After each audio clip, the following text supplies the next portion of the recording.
Hello, and welcome to Central Booking, where writers and readers are the authority. I'm your host, John Valeri. Today on Central Booking, acclaimed screenwriter and debut novelist Joey Hartstone. Joey is the author of The Local, a legal thriller set in Marshall, Texas that introduces renowned patent attorney James Euchre.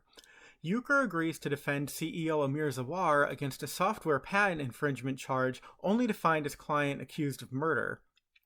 Further complicating matters is that the victim is Judge Gardner, Euchre's mentor and father figure. Consequently, he'll have to put it all on the line to get to the truth and to prove his client's innocence, if indeed he is innocent. Though new to the world of novels, Joey has an impressive list of film and television writing credits to his name. These include the screenplays for the major motion pictures LBJ and Shock and Awe, both of which were directed by Rob Reiner. Additionally, he wrote for The Good Fight and currently works on Showtime's Your Honor, starring Bryan Cranston. Not surprisingly, The Local has received enthusiastic endorsements from the trades. Kirkus called it a generally impressive first outing from a talented writer, while Publishers Weekly noted the surprising twists are rendered plausible by Hartstone's mastery of conveying detailed trial strategies. Scott Turow readers should take note. Now, Joey Hartstone takes the hot seat and makes his case for The Local, which may just be your next guilty pleasure. Hey everybody, welcome to Central Booking. I am honored to be in conversation today with esteemed screenwriter and debut novelist Joey Hartstone, whose new legal thriller, here it is, The Local, is out June 14th and is getting rave reviews in all the trades, including Kirkus, who tends to be a bit snarky sometimes. So that's always a good indication when they like you. Welcome to the show, Joey. Thanks for being here. Thank you for having me. It is my pleasure. So Megan Beatty emailed me one day, as she sometimes does, and she says, John, you have to read this book. It's like a knock it out of the park legal thriller. And I love legal thrillers, and I trust Megan Beatty more than most. And of course, she was right. This is really a terrific book. I can't believe it's your first novel, though obviously, you have some writing chops. So we'll talk about that a bit later. But the setup, and you can correct me if I'm wrong, is your protagonist is James Euchre. He's a prominent Texas patent attorney, but he actually becomes embroiled in a criminal trial, a murder case. So I'm wondering if you can tell us a bit about that background and how it serves as a launching point for this story. Yeah, I have a friend named Nathan Speed, who's an intellectual property lawyer in Boston, and he came to LA one time a couple years ago to do a deposition, and he said his next stop was East Texas, and I asked him why he was going there, and he said, I actually go there all the time. It's sort of a hub of patent litigation in this country, this small Texas town called Marshall. And so the more I asked him about it, the more I realized this was a fascinating little town and that there was this corner of the legal universe that was kind of untapped for story. And then he said that in some ways, the most important lawyers that do this work are the local counsels that live in East Texas, and they join these big city out of state legal teams, and they serve as kind of the interpreter between these big corporate clients and the local juries that sit and decide these cases. So once he started telling me about those lawyers, I figured this was a really good idea for character. Yeah, I never knew, patent law could be so fascinating. The book is mostly a murder mystery, but yes, it does open with a patent trial. And I was surprised at how compelled, I was with that. It's fascinating. And I'd never heard of Marshall, Texas. I had no idea that was sort of the center of this world. So I think people will really be surprised pleasantly, because who would have thought that would be, a great source of entertainment, but it really is. And so I wanted to ask you, so, we have the attorney, James, and he is representing Amir Zawar, and they have sort of a contentious relationship, but they also share some similarities. So I'm wondering if you can tell us, what these parallels are between the characters and how that sort of motivates James' actions throughout the story. Yeah, I wanted the client to be serve as sort of an impediment to his own defense in a way. I'm a huge fan of the Lincoln Lawyer series, and Mickey Haller always ends up with defending somebody that gets in their own way or makes his life harder. So I really liked that, and I wanted to do something like that here. And then, honestly, the character Amir, the defendant, first his company is being sued in East Texas, and I figured he'd probably be as unhappy as most companies are to find out that they're on the wrong end of a lawsuit in Marshall, Texas. So he sort of says the quiet parts out loud, and he objects to having to come down here to defend his life's work against what he considers to be a bogus patent infringement claim. And then when he's charged with murder, he maintains his innocence. And I imagine that if you believe that you're innocent, or you think that you should be found not guilty, and you're being charged with murder, that's pretty frustrating. So he is very angry at times, but at least I think in his mind, rightfully so. And yeah, the similarities with James, they're both sons that have the memories of their fathers looming really large. They're trying to either emerge from their father's shadows or do right by their father's memory. So yeah, the two characters end up being kind of opposite sides of the same coin, and I think they butt heads because of it. Sure. And I do love that, that idea of fathers and sons is really a recurring theme throughout the book. And what's really interesting is that the murder victim here is Judge Gardner. And he was actually both sort of a mentor to James, but a substitute father figure as well. So I'm wondering if you can tell us, what the personal and professional ramifications of his, potentially defending the person who is accused of actually murdering Judge Gardner, because that sort of opens him up to a lot of criticism, and he himself is conflicted too. Yeah, that was kind of the tricky part. Originally, I wanted to do something about patent law, and I just couldn't make patent law compelling enough. So I had to ask myself, well, who has to get killed to make this a murder mystery, and then who did it? And so when I came up with the who should get killed, I thought, well, who matters the most to my main character? And that was the judge, who's, like you said, he's his mentor and surrogate father figure. And then I thought, well, okay, now I have a problem. How is he going to represent the man accused of killing him, especially if he's not convinced of the man's innocence, which I liked. And so my answer to that question was that more than anything, he wants to know who killed his friend. And whether it be his client or somebody else, he felt like the only way he was going to get a definitive answer was by being as close to the case as he possibly could be. Sure. And I love that, there's sort of this tension that envelops the story and it carries you along, because oftentimes in a murder mystery, there's the question of who, and you might not necessarily have somebody who's charged with the crime. So you're just trying to figure out who done it. But here, not only is there a who done it, but you have a character, a protagonist who is constantly sort of waffling between being convinced that his client is guilty and convinced, that his client is innocent. Was that something that was difficult, to stretch for the full length of a novel?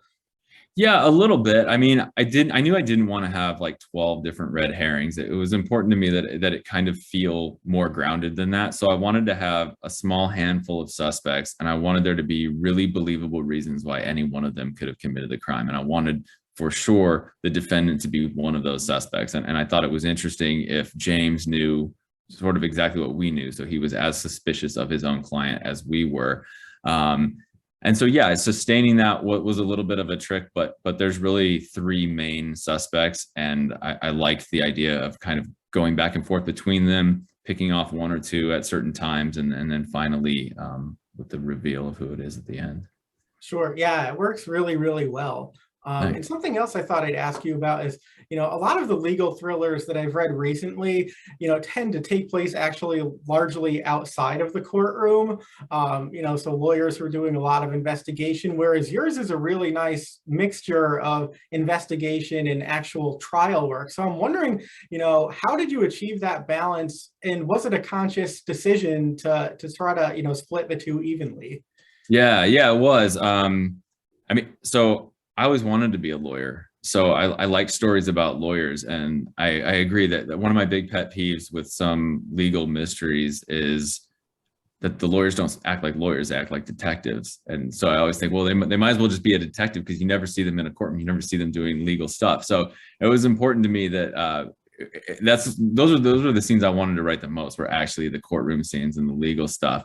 But yeah, I mean, I look at books that I love, and I look at films that I love. A Few Good Men is one of my favorite movies, and in that movie, Daniel Kaffee is basically investigating the crime for the first half, and then an hour into the movie, that's when it turns to be a courtroom drama. So I kind of wanted to emulate that a bit while sustaining the sort of out of court stuff throughout the entire story. But yeah, it was important to me, and I feel like I like it. If your character is a lawyer, I think you ought to see what kind of lawyer they are, and that ought to impact the outcome of the story. Even if there are scenes, and even if there are conclusions that are outside of the courtroom, you want a fulfilling conclusion that has to do with their job, I think.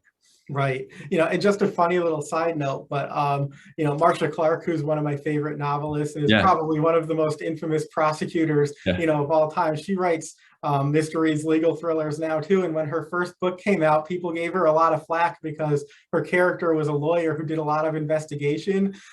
But the funny thing is, Marcia Clark was a special trials prosecutor, and they actually did that. But so many lawyers, that's not usually part of their job. Okay. So she had to basically go around explaining to people, well, this is what I Oh, did for 14 years. But yeah. yeah, you're right. I mean, so often, there are lawyers in books who never actually step into the courtroom. So it was really refreshing to have that drama. I know that there can only be, so many Perry Mason moments. And so you have to carry the story in other ways. But I really enjoyed that because it's been a while since I've read, a book this predominantly placed in the courtroom with some of that investigative stuff on the side. So that really appealed to me. And I'm sure a lot of people would like that too. Yeah, well, part of the thing with this character too is this whole idea that having a local counsel is essential in Marshall, Texas, because they are great trial lawyers. So if I had a murder case where the defendant said, I need this guy to represent me because he does this better than anyone else, I felt like you have to see him do that then. Yeah, absolutely. It was terrific. And I wanted to ask you too, if you wouldn't mind sharing a bit about the structure of the book, because it is broken into distinct parts, and each part is basically named after a legal concept or term, which again, I found that fascinating. So I'm wondering if you could just speak to that quickly. Sure. Yeah. I think I knew it was going to be in 4 or 5 parts. So it's 5 parts. And yeah, what I basically did was I took legal terms, Latin terms, and usually you use them in sort of an incorrect way. But for example, I think part 1 is called in loco parentis, which means in place of the parent. I'm not a lawyer, but I think that it usually is referring to when an entity is sort of serving in a custodial capacity. But what I was referring to was that Judge Gardner was this character's mentor, but really in many ways he was his father, even though he wasn't his actual parent. So I sort of did things like that where I looked for something of like a double meaning in the legal terms, but it was fun to look through a legal glossary, an index, and try to find terms that fit the story I'd already told.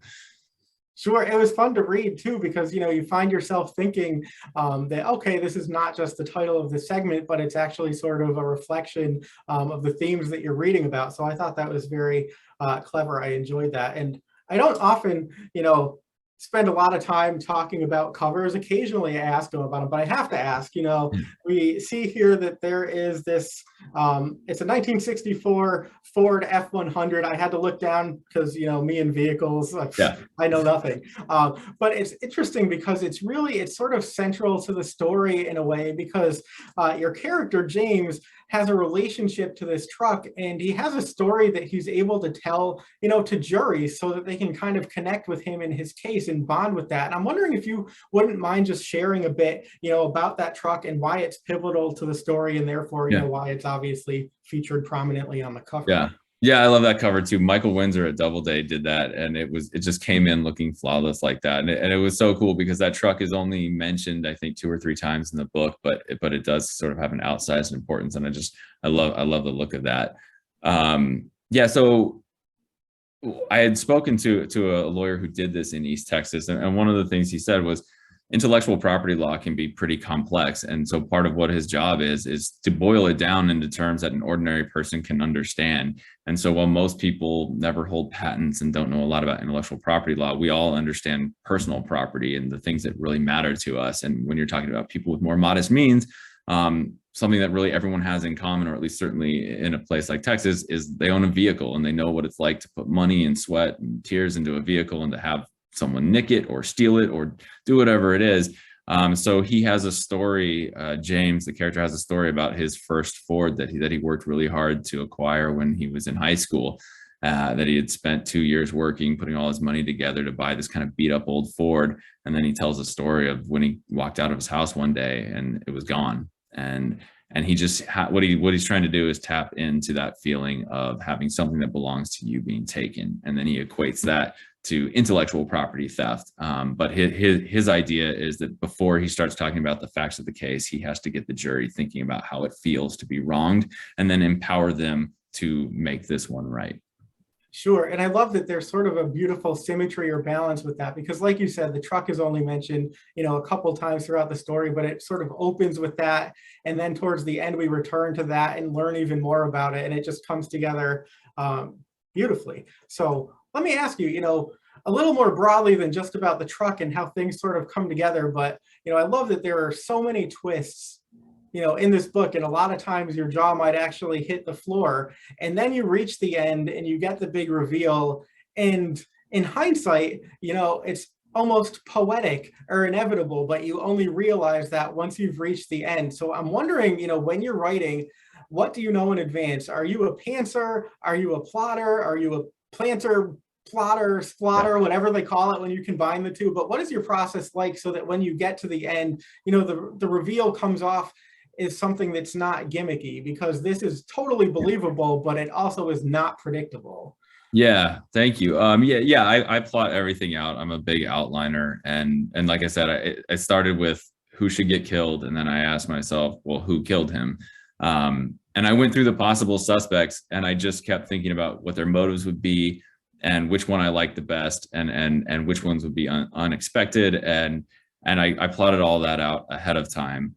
And then I watched a lot of legal thrillers, and I read a lot of legal thrillers, and I just tried to take what I liked from the ones that I really liked, and not make the missteps from the ones that I didn't. And that was why I didn't want a dozen red herrings, because I just didn't want every chapter to be like, oh man, now I think it's this person, now I think it's this person.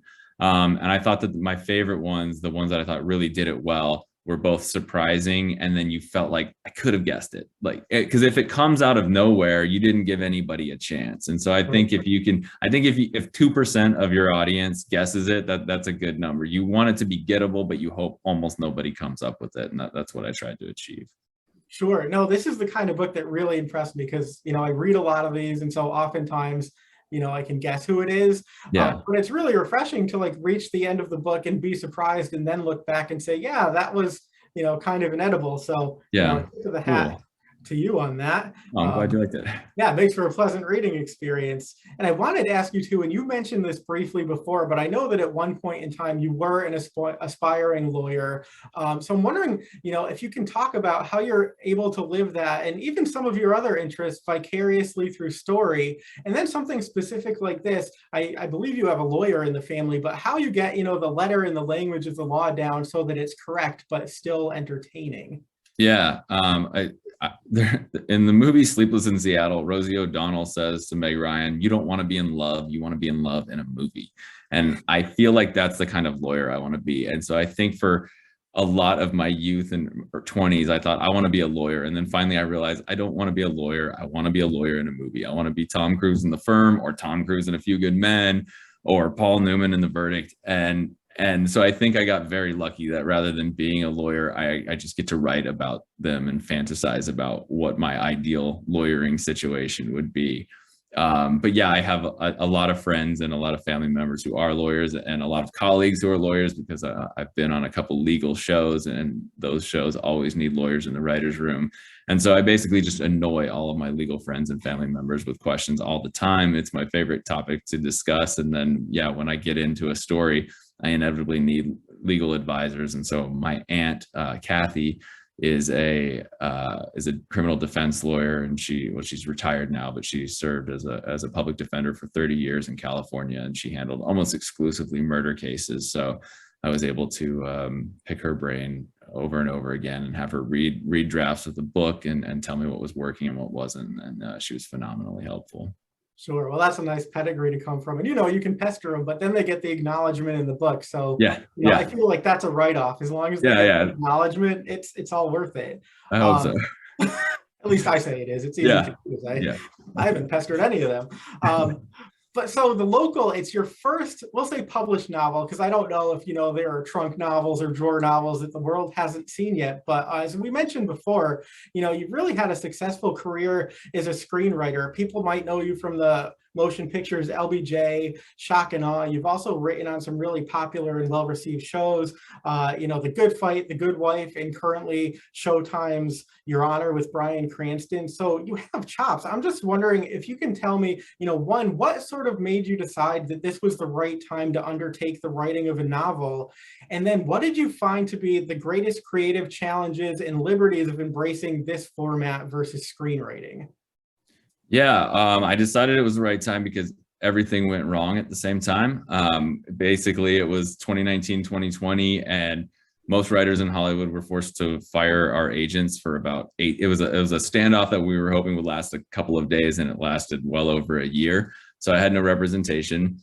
I had just been up for a staffing job on the Lincoln Lawyer TV series, did not get it, but loved the books and read the books because of that opportunity.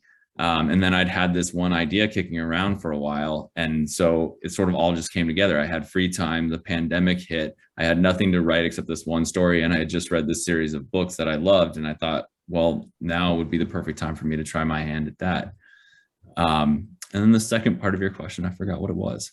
So did I. What was it? So basically, the greatest creative challenges and liberties of embracing a new format, because novel writing, shares some similarities, obviously, to screenwriting, but it also, requires your entire vision. My assumption would probably be with screenwriting, there's a lot of direction and a lot of dialogue and story structure, but then ultimately somebody has to see your vision and you see it through their eyes, whereas the novel, it's kind of all on you. So can you talk about making that transition from screenplay to manuscript of a novel? Yeah, that was one of the more difficult aspects, was knowing that the words are the final product. Because, yeah, as you say in screenwriting, the only words that you really know are going to be on screen are the dialogue, and even those are subject to change, and they're obviously going to be delivered how the actors choose to do it. But everything else is a director's vision, and a production designer and producers and a million other talented people lend their artistic talents to this. So yeah, having to write it in such a way that was the final product was a good challenge, and I think hopefully it helped me improve as a writer. And then I wrote it in the first person because I like the character's voice, and that actually felt like writing dialogue. So that made the transition to novel writing feel easier, because rather than writing in prose, which I'm not that well versed in, I felt like I just had a character who was talking directly to his audience the whole time, and that was easier for me. Sure. And if you wouldn't mind, if I asked you a bit more about screenwriting, but the interesting thing I think about, interesting thing about writing, regardless of what format it ultimately takes, is that, it tends to be a very solitary endeavor until it isn't. So you write something and then you sort of get all kinds of feedback, whether it's somebody, telling you how to improve your script, to meet with their vision, or editorial notes for a novel. And I'm wondering, given your breadth of screenwriting experience, did you find that made it easier when you started getting editorial notes for this book, because you've already sort of been open to that kind of feedback? Yeah, I know there's a lot of resistance to receiving notes, especially from young writers. I did a little bit of undergraduate screenwriting teaching, and I would always get that question, like, how do you handle notes that you disagree with? And first of all, I try to be very open-minded when I receive notes. People I think are smarter and better with story than sometimes writers give them credit for. And I think even if they can't give you the solution, they can find problems really, really easily.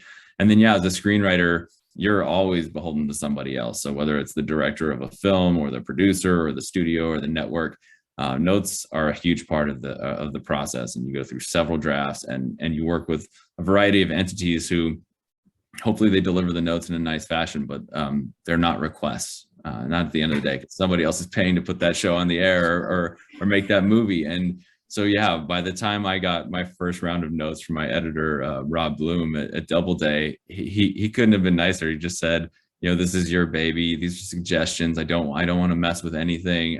Please take what you want. And it was the kindest note session I'd ever been a part of. And the notes were all tremendously insightful as well. So they did make the book better. So I am a big believer in the collaborative nature of writing, and that it does enhance the product. So I was open-minded, but I also received tremendous notes from from my agent Rachel Dylan Freed, and from my editor, and the few people that gave me notes, but they were delivered in a much kinder fashion than some Hollywood executives might. Well, of course. It's just so interesting because people think that writing is solitary, and it is until it isn't, and then it can become very collaborative. So it's always interesting to hear about that. But sort of another parallel between, I think the publishing world and probably filmmaking is that you sort of do a lot of work on faith, and it takes a lot of time and energy, and you're never really certain that the project is going to come to fruition, or that it's going to, result in some kind of monetary, money. You're being paid to do this work that you've sunk so much time and energy in. So, being involved in sort of two volatile businesses, publishing and filmmaking, I'm wondering, if you can talk a bit about how you keep the faith and get the work done, not really knowing what the result is necessarily going to be. Yeah, I think it helps if you really like writing. It's hard if it's a job that you're not really sure that you want to do, or you don't feel kind of inspired to write regardless of the outcome. And I think trying to not focus on the outcome is a huge component.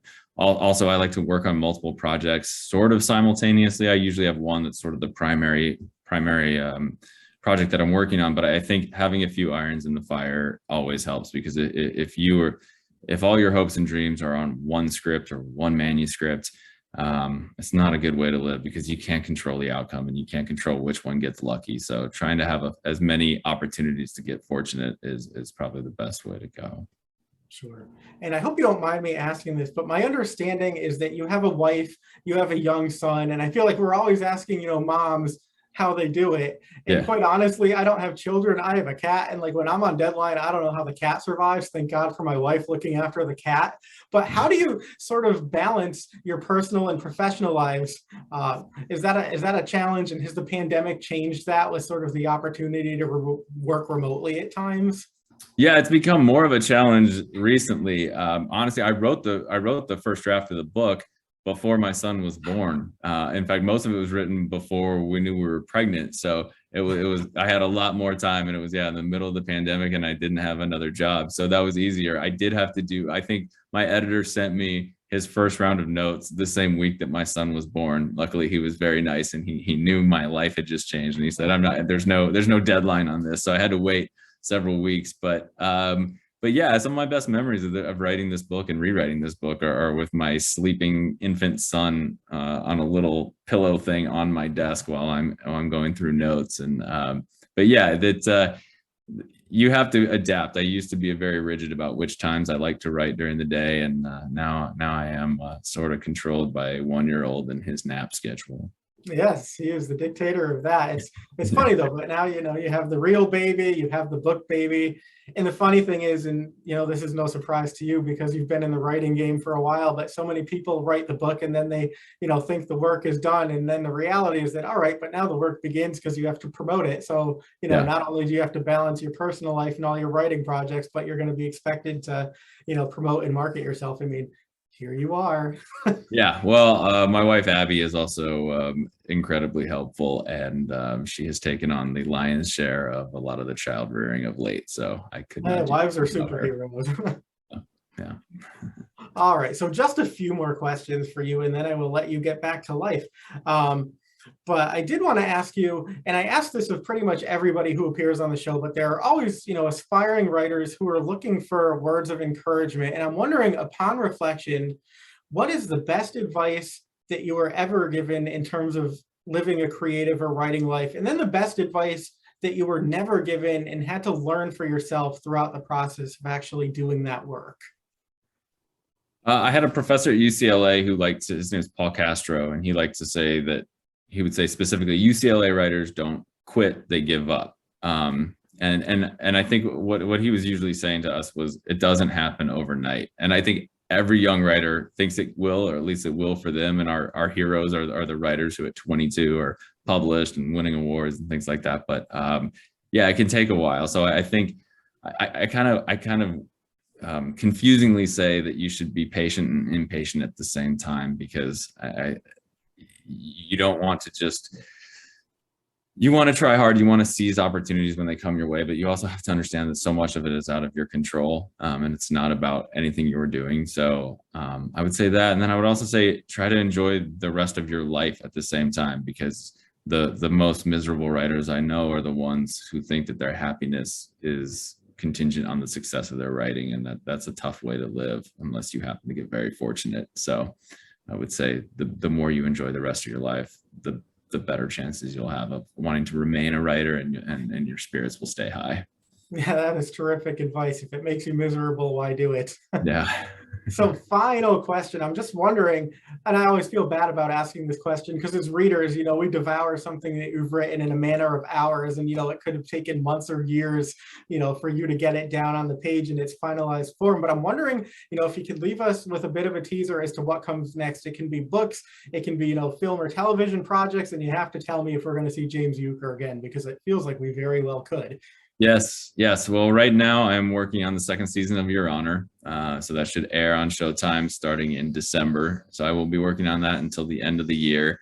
And I would absolutely love to write another installment of The Local. I created these characters with a series in mind, and I have a couple ideas for the next few books if I'm fortunate enough to be able to write them. So yeah, hopefully this book does well and people enjoy it, and I'm able to write another one or two of them.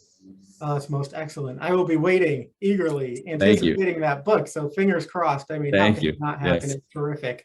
But Joey Hartstone, the book is The Local, out on June 14th. You got to pick it up. You won't regret it. Thank you so much, my friend, for being here today. Really appreciate it. Thank you for having me. I had fun. That's it for this episode of Central Booking. Thanks for watching, and be sure to subscribe to our channel so you don't miss a thing.